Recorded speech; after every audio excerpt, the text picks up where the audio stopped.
आज हम किस्त 345 के अहम वाकयात पर बात कर रहे हैं। यूं लगता है जैसे हर किरदार किसी न किसी बोझ तले दबा हुआ है और सया साहिबा की खामोशी वो तो मरकज में है ही। बिल्कुल, किस्त के शुरू में ही देख ले, सया साहिबा कितनी बेचैन थी।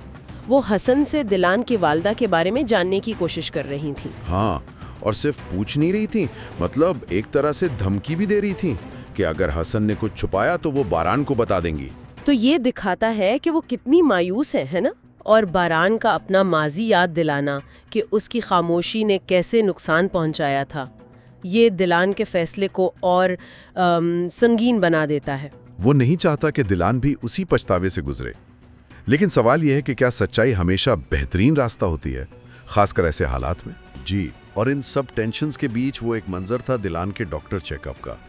वो डरी हुई थी। हाँ, लेकिन डॉक्टर ने बताया कि बच्चा बिल्कुल ठीक है। ये एक खुशी की खबर थी इस सारे तनाव में। एक उम्मीद की किरण कह लें। लेकिन खानदान पर जो खतरात हैं वो तो अभी वही हैं।